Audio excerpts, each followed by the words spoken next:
A exposição As Formas do Tempo faz parte das celebrações dos 50 anos da trajetória da Nara Häusler como galerista. Ela surge a partir do convite para desenvolver uma mostra que, ao mesmo tempo, celebrasse esse meio século de dedicação à arte contemporânea, mas também sua relação com o território do Rio de Janeiro, com os artistas nascidos no Rio ou que escolheram o Rio como lugar de sua morada. Desse contexto reflexivo sobre o tempo que é tão característico dos aniversários,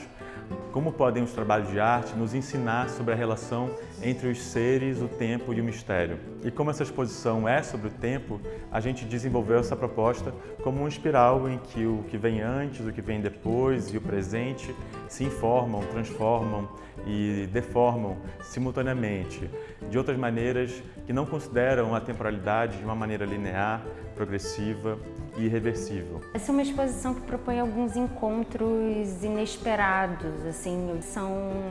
parentescos que sublinham potências e subjetividades colocadas em cada obra. A gente tentou olhar para o time da galeria e pensar também em artistas que tinham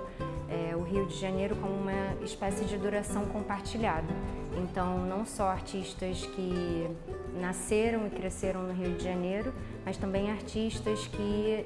adotaram a cidade como morada, como ponto de partida em diferentes momentos das suas produções, que é uma duração compartilhada também com a história da própria galeria. Por isso, então, a gente reuniu os 16 artistas do Rio de Janeiro representados pela galeria atualmente, mais um célebre carioca que teve seu legado representado pela galeria durante muitos anos, que é o Hélio Sica, e ainda propusemos a inclusão de 5 artistas que são ligados ao território do Rio de Janeiro e não têm representação comercial ainda, mas que estão aqui representando e apresentando, abrindo os caminhos para as próximas relações entre a galeria e as artistas do Rio de Janeiro.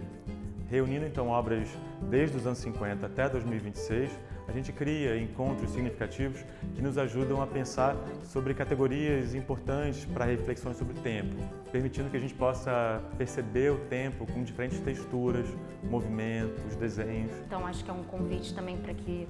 as comunidades possam vir visitar a galeria, conhecer um pouco da produção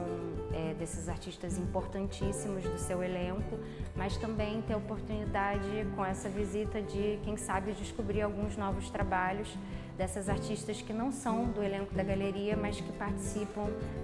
dessa exposição brilhantemente, complexificando um pouco esses 50 anos de trajetória, apontando outros futuros por vir.